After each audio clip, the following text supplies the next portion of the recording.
kasih dan keadilannya memulihkanku. Kita berbicara tentang keadilan. Hari ini juga berbicara tentang adilkah Tuhan. Lalu saya mencoba untuk merangkai. Saya ingat-ingat kembali, saya buka lagi file, saya berbicara apa pada saat itu. Supaya ada sebuah perjalanan yang rupanya tidak tahu, syukur kepada Allah, semoga ini diatur Tuhan. Saya ingat kembali apa yang dipaparkan pada saat saya berbicara di dalam KRK. Karena itu sudah terjadi berpuluh-puluh tahun yang lalu, saya ingatkan kembali ya Bapak Ibu yang terkasih. Saya mengingatkan bahwa waktu kita KRK, saya berbicara, Yesus datang ke dunia bukan untuk menghakimi. Pertama-tama bukan untuk menghakimi. Jadi Yesus datang ke dunia menjadi penyelamat yang penuh belas kasih. Maka tidak aneh di dalam kitab suci kita melihat gambaran Allah, gambaran Yesus tentang Bapanya sungguh penuh dengan belas kasih. Banyak sekali diperlihatkan dalam perikop-perikop Injil, entah itu Matius sampai dengan Yohanes, dikatakan Yesus tergerak hatinya oleh belas kasihan. Bahkan dikatakan begitu sibuknya Yesus melayani sampai tidak punya waktu untuk makan. Salah satu penginjil menulis seperti itu. Maka kita bisa melihat kata dan tindakan Yesus menunjukkan betapa rahimnya Allah pada kita. Betapa Allah itu penuh kasih kepada kita.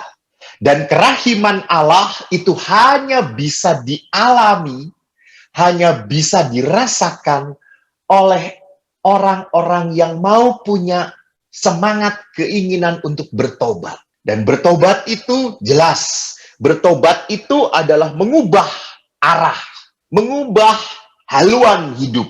Jadi kalau tadinya kita mengarah ke utara, kalau bertobat itu berarti entah ke selatan, entah ke timur, entah ke barat.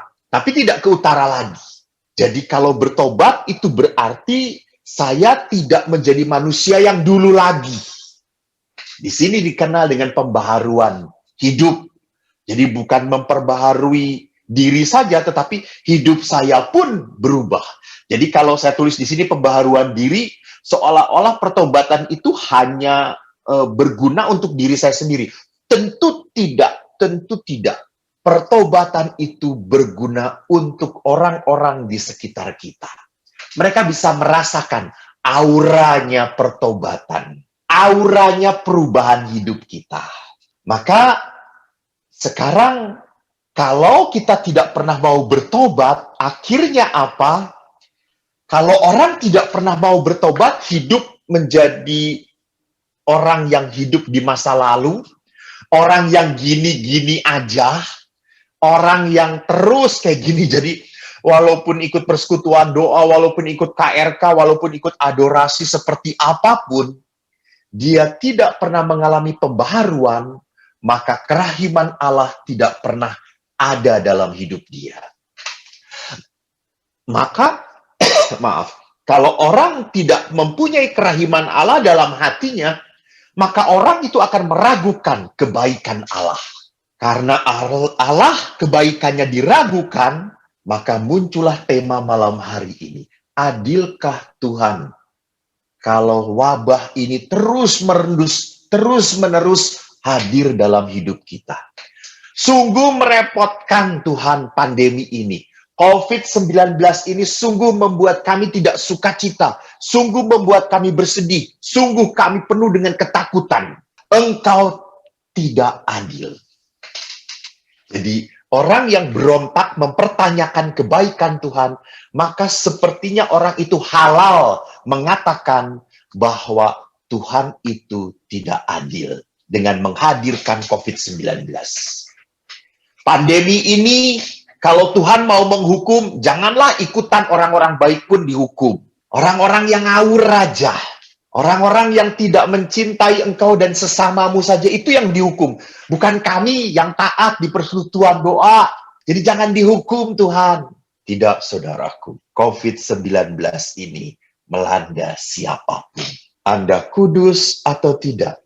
Anda sering ikut persekutuan atau tidak? Anda orang yang dekat dengan Tuhan atau tidak? Jadi COVID-19 ini sungguh merata. Tetapi walaupun COVID-19 ini merata, pertanyaannya, tidak setiap orang menghadapi COVID-19 sama. Ada orang yang mampu bertahan. Ada orang yang tetap bersuka cita. Kenapa? Karena dia diam di dalam iman.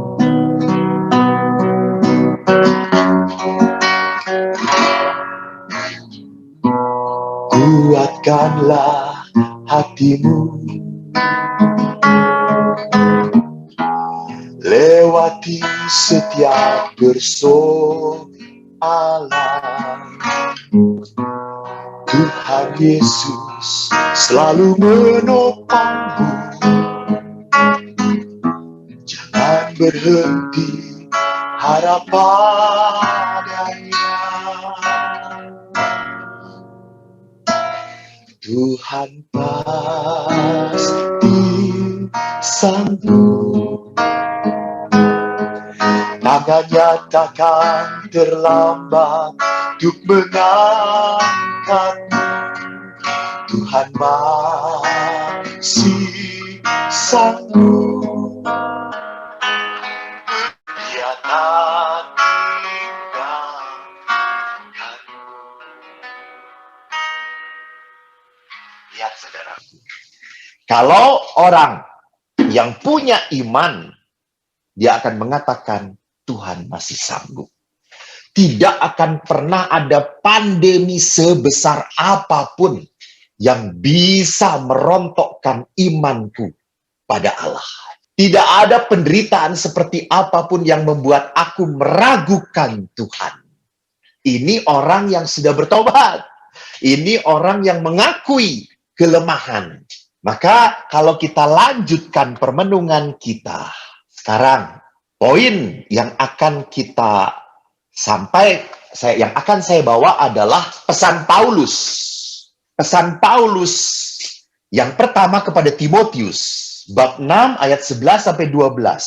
Kalau Anda lihat ayat 11 sampai 21 itu adalah pesan penutup. Dan pesan Paulus menarik.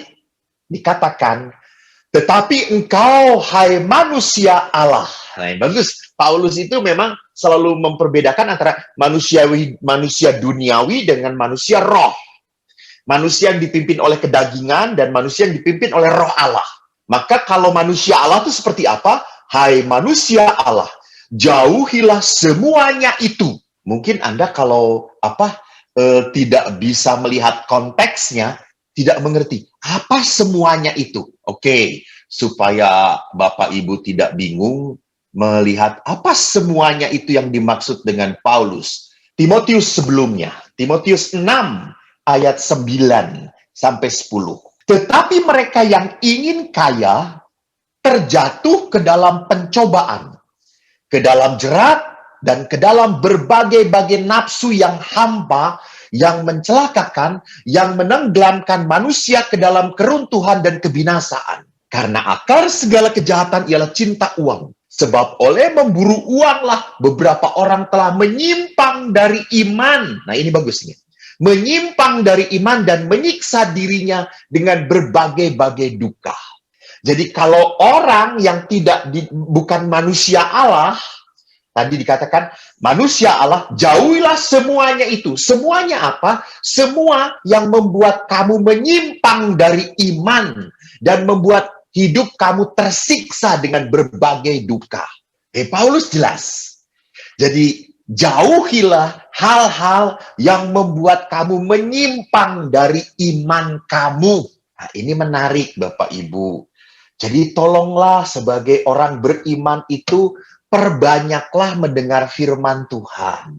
Karena firman ini yang bisa menguatkan kita. Firman ini yang nggak akan pernah mikirin tentang yang membuat kita meragukan bahwa pandemi ini adalah hukuman dari Tuhan. Tidak. Kalau kita terlalu banyak mendengarkan segala berita yang membuat kita gelisah, akhirnya apa? Seperti Paulus tadi katakan, menyiksa diri dengan berbagai-bagai duka. Jadi penyiksaan diri dengan berbagai-bagai duka dalam hidup kita, bukan karena duka cita itu datang, bukan. Karena kita membuka hati kita.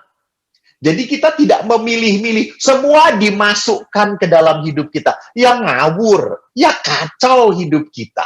Jadi tolong selama pandemi jangan terlalu banyak share-share hal-hal yang membuat gelisah, hal-hal yang membuat kepahitan, hal-hal yang membuat orang sakit, kecewa, luka. Tolonglah share hal-hal yang membuat sukacita. Berikan salam kepada teman-teman. Berikan doa kepada teman-teman. Jadi ini adalah hal-hal yang apa? Yang tidak mematikan iman kita. Saya teruskan kembali. Apa yang dikatakan Paulus teruskan ya. Jadi jelas ya, jauhilah semuanya itu. Saya udah mengatakan semuanya itu apa? Sekali lagi, hal-hal yang membuat kamu jauhi iman kamu dan menyiksa dirimu dengan berbagai-bagai duka. Jauhi. Lalu apa saran Paulus? Kejarlah keadilan, ibadah, kesetiaan, kasih, kesabaran, dan kelembutan. Bertandinglah dalam pertandingan iman yang benar dan rebutlah hidup yang kekal. Jauhilah, kejarlah, bertandinglah, rebutlah. Kalau dilihat dari konteksnya, ini pesan Paulus yang terakhir di dalam surat pertamanya kepada Timotius. Rupanya Paulus mengajak umat untuk mempunyai iman yang aktif. Jangan punya iman yang mandek. Jangan punya iman yang diem saja. Jangan punya iman yang menunggu. Punyailah iman yang aktif. Bagaimana iman aktif itu ditunjukkan? Paulus menekankan patuhi Tuhan. Berani melakukan tuntunan Tuhan. Maka lihat, patuhi Tuhan. Lihat, kejarlah keadilan, ibadah, kesetiaan, kesabaran, kelembutan. Ini kan semua adalah perintah Allah. Itulah. Maka lihat, mematuhi Allah pun apa? Melakukan tuntutan Tuhan adalah apa? Bertandinglah dalam iman yang benar. Supaya apa? Supaya kau meraih hidup yang kekal. Jadi beberapa minggu yang lalu saya itu memberikan renungan di persekutuan doa tentang menjadi pemenang. Apa maksudnya menjadi pemenang? Kapan kita menang? Kita menang kalau kita sungguh bisa mempertanggungjawabkan hidup iman kita. Dan kita sungguh mengandalkan kemurahan hati Allah sampai kerajaan Allah. Jadi bagi Paulus, rupanya untuk sampai kehidupan kekal, itu adalah sebuah perlombaan. Sebuah upaya iman. Maka di sini, iman yang aktif, yang dituntut oleh Paulus. Jadi percaya kepada Allah, ini juga menarik kutipan. Ini saya tiba-tiba mendapatkan. Bukan menjadi penonton, gitu ya. Kita tuh jangan pernah menjadi anggota gereja yang asik cuma menonton. Dalam persekutuan juga tidak ikut persekutuan, maaf bukan menyindir gitu. Kadang-kadang orang juga hanya ikut sambil lalu gitu kan. Oh, sedang puji-pujian. Oh, si Pastor Eko Borokokok sedang ngasih renungan. Oh, sedang ini. Jadi Anda tidak akan mendapatkan apa-apa gitu ya. Anda tidak mempunyai iman yang aktif, hanya iman yang sambil lalu, iman yang puas dengan nonton saja. Jangan pernah lupa, Holy Spirit is God's power right inside of you. Jadi Roh Kudus itu adalah kekuatan Allah yang ada dalam hati kita. Maka kalau kita mau mempunyai hidup iman yang aktif, apa yang harus kita lakukan? Kita harus hidup di dalam Roh. Jadi hidup beriman yang aktif adalah hidup di dalam Roh Allah. Maka tadi Paulus mengatakan, hai engkau manusia-manusia Allah. Nah, jelas toh, manusia-manusia daging, manusia-manusia Allah. Jadi disebutnya dengan pneumatikoi kalau dalam bahasa Ibraninya. Pneumatikoi, pneuma roh. Hidup di dalam roh, hidup karena Allah. Nah, saya ingin mengutip audiensi Bapak Paus Fransiskus 2013 tentang hidup dalam roh. Beliau mengatakan, siapa sebenarnya tenaga pendorong dari penginjilan dalam hidup kita dan di dalam gereja. Jadi Paus Fransiskus mengingatkan, siapa sih sebetulnya motivator terkuat di dalam hidup gereja ini? Paus Paulus ke-6 menulis dengan jelas. Jadi Bapak Paus Fransiskus pun mengutip Bapak Paus sebelumnya.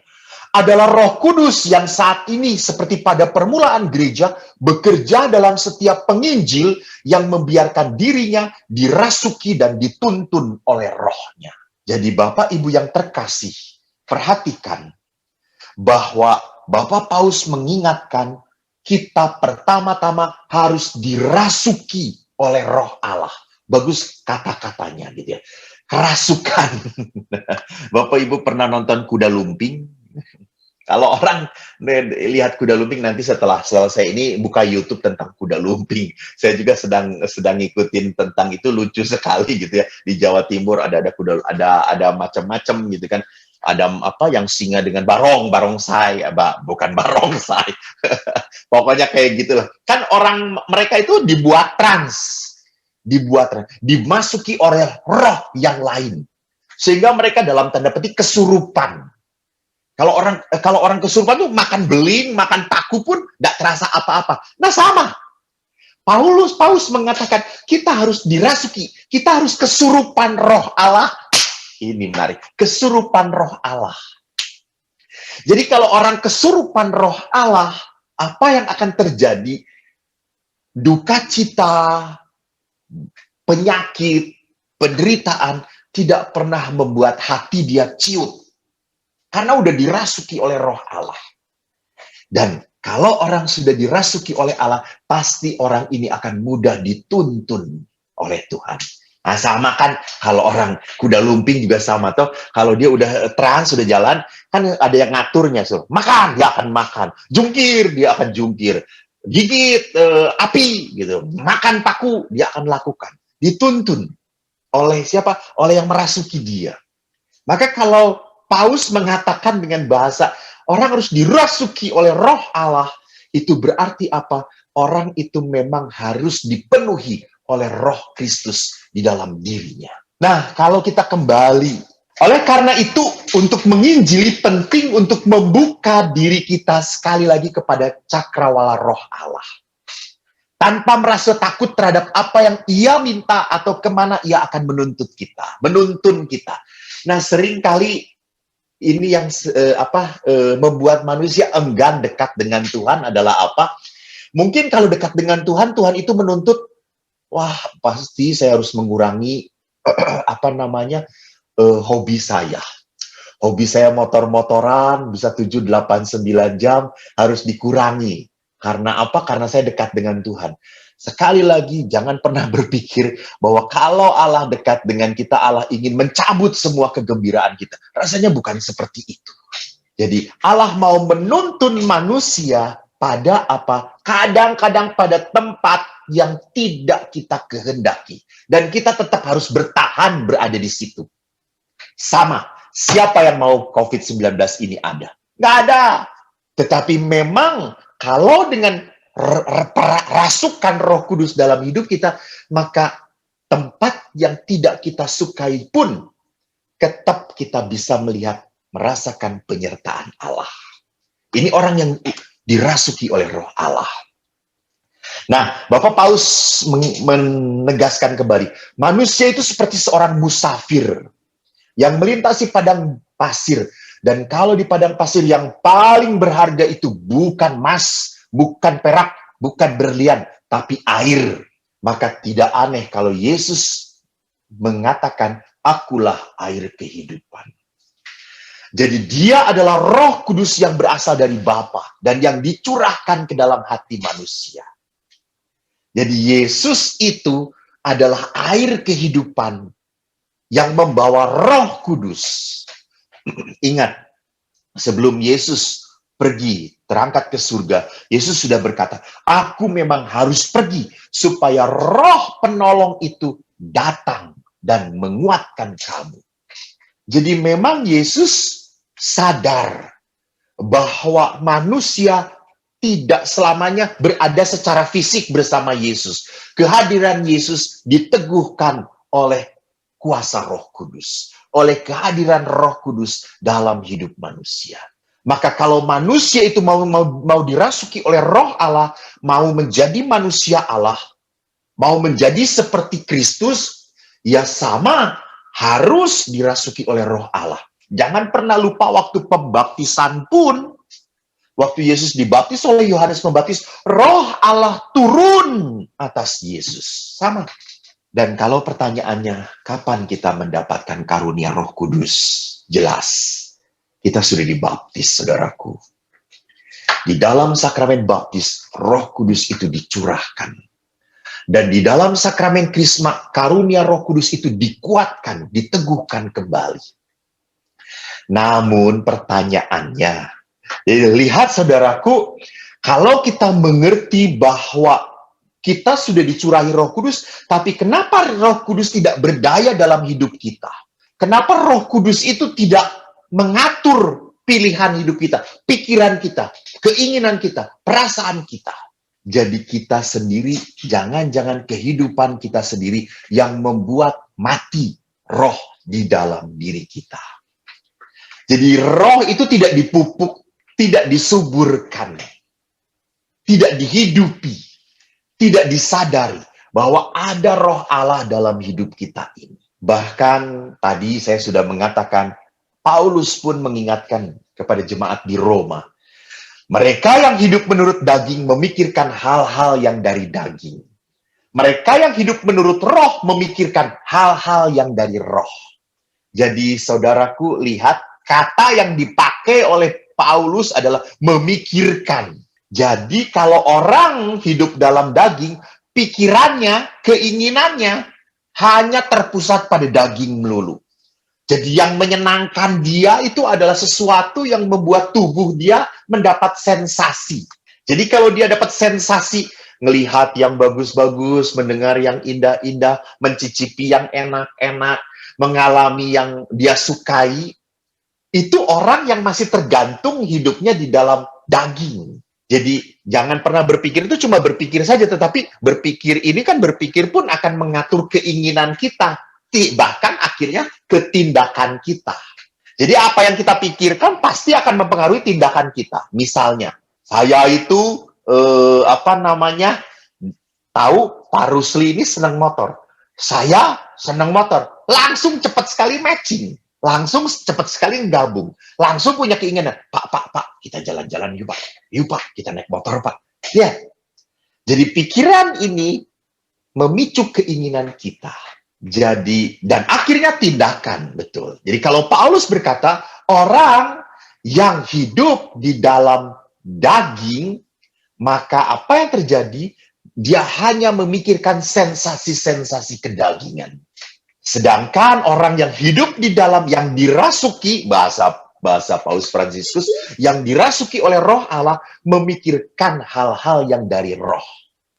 Dan akhirnya Paulus memperlihatkan, apa sih hal-hal yang dari roh? Keinginan daging adalah maut. Keinginan roh adalah hidup dan damai sejahtera. Menarik Bapak Ibu. Kata pertama yang dikatakan oleh Paulus adalah keinginan roh adalah hidup.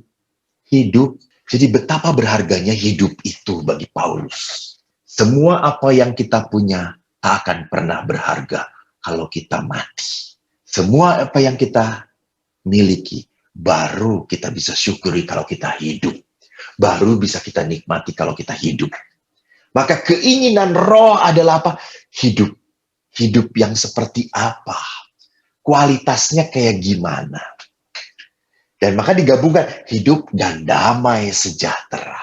Nah, sekarang kita melihat bagaimana kalau orang yang dirasuki oleh roh Allah, jelas sekali Nabi Yesaya mengatakan karunia-karunia Roh Kudus. Jadi orang yang dirasuki oleh roh Allah pasti mendapatkan karunia, membuahkan karunia. Roh Tuhan akan ada padanya. Roh hikmat dan pengertian. Roh nasihat dan keperkasaan. Roh pengenalan akan Tuhan. Dan takut akan Allah. Ya, kesenangannya ialah takut akan Tuhan. Nah, saudara-saudaraku, saya tidak akan membahas 7 karunia Roh Kudus ini yang seringkali didoakan dalam novena Roh Kudus. Mohon 7 karunia Roh Kudus. Saya akan menjelaskan 3 karunia saja, supaya tidak terlalu panjang lebar. Nanti kalau panjang lebar, Anda capek. Saya juga capek. Pertama, karunia rasa takut akan Allah. Jadi apa yang dimaksudkan oleh Yesaya tentang takut akan Allah? Jadi takut itu jangan berpikir bahwa saya takut karena nanti Tuhan menghukum saya kalau saya berbuat salah. Ingat, Allah itu bukan Allah yang tidak punya pekerjaan selain apa? Selain mencari-cari dan menghitung-hitung kesalahan manusia. Bukan. Allah bukan pekerjaannya, hati-hati gunakan tanganmu, hati-hati gunakan tanganmu. Allah Bapa di surga melihat yang di bawah, hati-hati gunakan tanganmu. Jadi pekerjaan Tuhan itu mencontreng berapa kali kita sudah salah.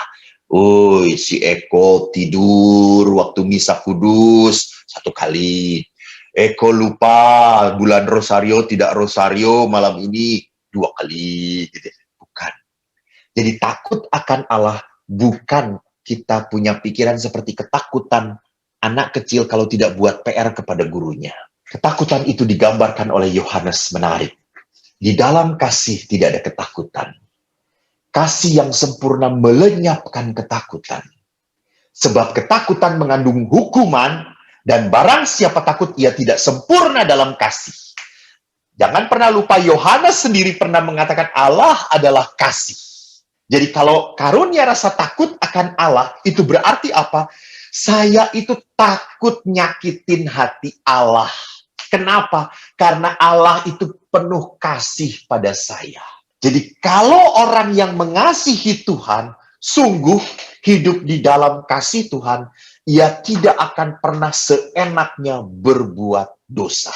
Kalau orang hidup di dalam kerahiman Allah, dia tidak akan seenaknya menyakiti orang lain. Karena dia tahu perbuatan itu akan menyedihkan hati Tuhan. Jadi karunia rasa takut akan Allah itu berarti apa? Orang selalu memperhitungkan Tuhan.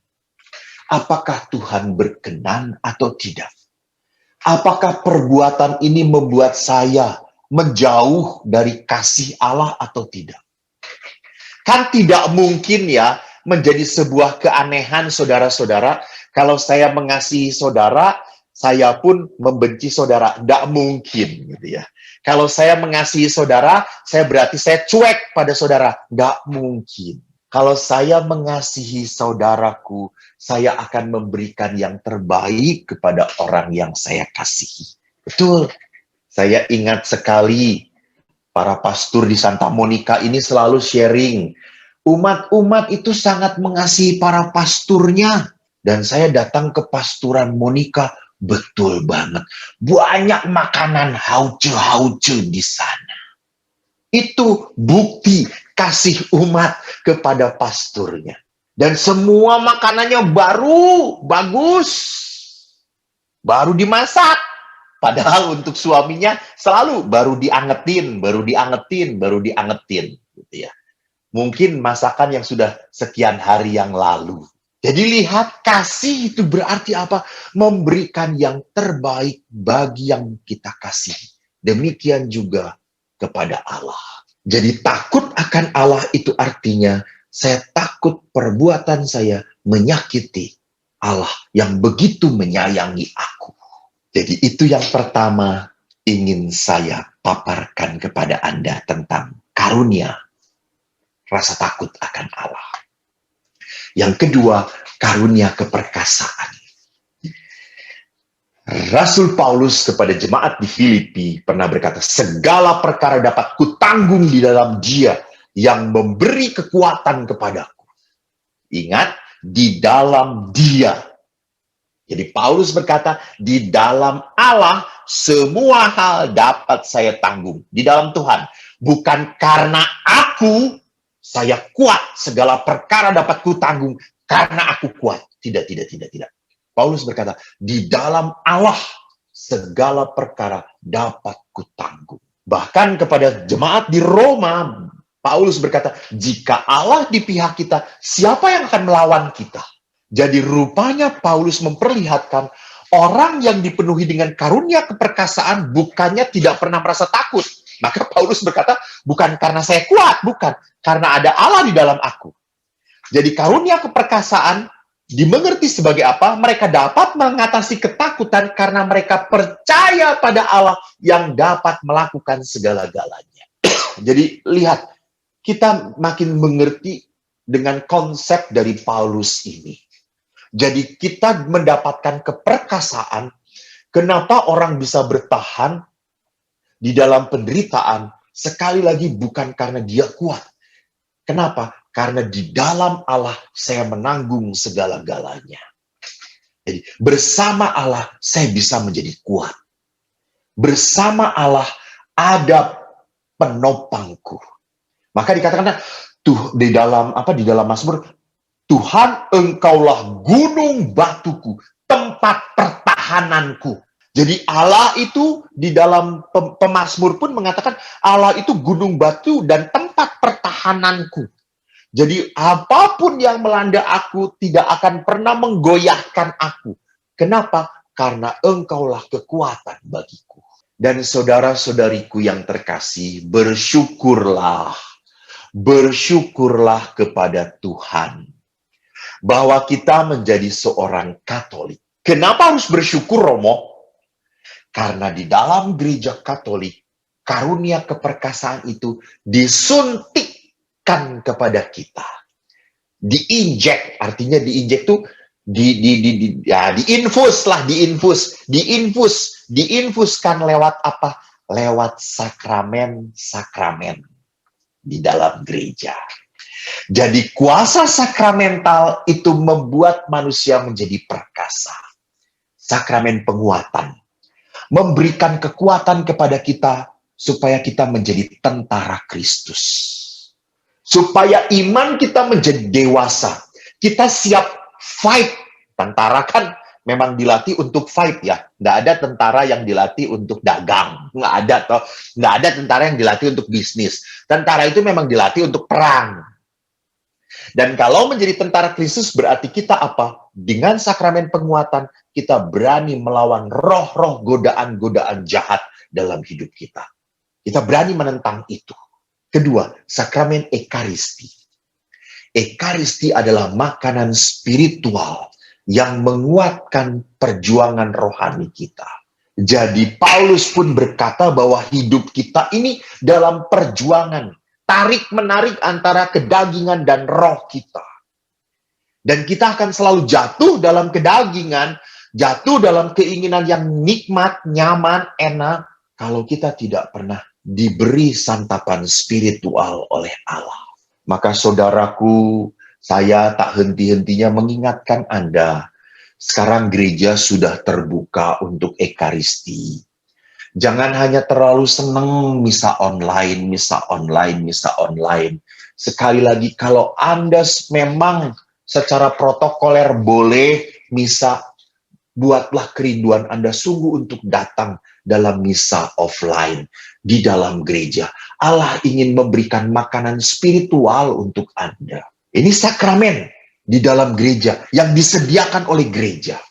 Sakramen tobat. Sakramen tobat memberikan kekuatan kita untuk melawan godaan. Seringnya kalau orang itu ditanya, ayo kamu pengakuan dosa. Pastor, saya itu kalau mau pengakuan dosa, saya suka bingung. Dosa saya itu apa ya? Kata saya itu, ya Tuhanku Yesus, lu itu orang kudus atau orang yang terlalu banyak dosa sehingga lupa dosanya apa-apa lagi gitu ya. Jadi kita seringkali mau ngomong dosa apa lagi, dah itu mah sudah dari dulu juga sama. Betul, saudaraku, betul. Dosa kita akan selalu terulang. Tapi dengan sakramen pengampunan, sakramen tobat, minimal kita bisa mengurangi. Kita tidak jadikan dosa itu sebagai habitat. habitus, kebiasaan. Jadi kan tadi dikatakan dengan karunia pertama, roh takut akan Allah. Jadi roh takut akan Allah bukan karena nanti Anda dihukum di api penyucian yang apinya membara 7 kali lipat panasnya. Bukan itu. Tetapi saya dengan setia pada roh sakramen pertobatan, kita akhirnya semakin lama semakin mengasihi Allah. Dan punya kepekaan tidak tega untuk menyakiti Tuhan. Itu buah dari sakramen tobat. Sakramen perminyakan. Sakramen perminyakan adalah karunia, kekuatan kepada kita untuk apa? Untuk menguatkan perlawanan terakhir dalam hidup kita. Jadi saya seringkali kalau memberi perminyakan kepada orang yang sekarat maut dengan penyakit yang berat sekali, saya hanya berkata, Tuhan, jangan sampai dia kehilangan iman. Jangan sampai penyakit ini membuat dia meragukan Tuhan. Semoga penyakit yang berat ini membuat dia mau mempersatukan penderitaan ini dengan penderitaan Kristus. Itu maksud dari sakramen perminyakan. Jadi lihat saudaraku, karunia keperkasaan dicurahkan di dalam gereja kita. Terakhir, karunia pengenalan akan Allah. Saya tertarik untuk membacakan ini saja dulu ya. Sungguh tolol karena kodratnya semua orang yang tidak mengenal Allah sama sekali. Dan mereka tidak mampu mengenal Dia yang ada dari barang-barang yang kelihatan. Dan walaupun berhadapan dengan pekerjaannya, mereka tidak mengenal senimannya. Sebaliknya, mereka menganggap sebagai Allah yang menguasai jagat raya, ialah api, angin, udara kencang, lagi pula lingkaran bintang-bintang atau air yang bergelora, ataupun penerang-penerangan yang ada di langit. Jika dengan menikmati keindahan mereka sampai menganggapnya Allah, maka seharusnya mereka mengerti betapa lebih mulia penguasa semuanya itu. Jadi karunia pengenalan akan Allah membuat manusia semakin peka bahwa segala hal di dunia ini tidak pernah bisa mengatasi Tuhan. Maka ada lagu toh, kadang-kadang worship leader juga kalau persekutuan doa berkata, Allah kita lebih besar daripada masalah kita. Allah kita lebih besar dari pandemi 19 ini. Allah kita lebih besar dari segala ketakutan kita. Ya, ini karunia pengenalan akan Allah. Kalau yang diciptakannya saja sudah begitu besar, berarti sang penciptanya lebih dahsyat, saudara-saudaraku. Maka terakhir, saya hanya akan menyimpulkan dari perjalanan kita, waktu kita pertama-tama bertemu sekian puluh tahun lalu dalam dalam acara kebangunan rohani, kasih dan keadilannya memulihkanku. Lalu akhirnya kalau kita tidak terlalu baik dengan Tuhan, kerahiman Allah tidak ada dalam hati kita, kita selalu akan berteriak, apakah pandemi ini, dengan pandemi ini Tuhan adil? Maka mari kita simpulkan, kita harus mempunyai iman yang aktif. Aktif, pertama, sadar bahwa hidup itu adalah karunia. Bahwa Anda masih hidup, itu adalah kehendak Allah. Ini adalah berkat yang tidak bisa diambil oleh siapapun kehidupan kita. Jadi kehidupan adalah karunia pertama dan utama bagi kita. Maka terimalah, syukurilah. Kedua, supaya kita mempunyai hidup yang benar sampai kepada kerajaan Allah. Allah memberikan kekuatan iman untuk kita. Jadi Allah tidak membiarkan kita mengembara di dunia ini tanpa tuntunan. Tidak. Allah memberikan tuntunan kepada Anda. Allah memberikan kekuatan iman. Dan terakhir, saudaraku, Allah senantiasa lebih besar dari setiap musibah apapun. Jadi kita harus percaya Allah kita lebih besar dari pandemi COVID-19 ini. Allah kita lebih besar dari apapun yang kita hadapi. Maka terakhir, saudaraku, kita harus semakin yakin bahwa dalam kehidupan kita hanya Allah yang bisa kita andalkan. Bapak Ibu, Tuhan kekuatan kita. Amin. Terima kasih.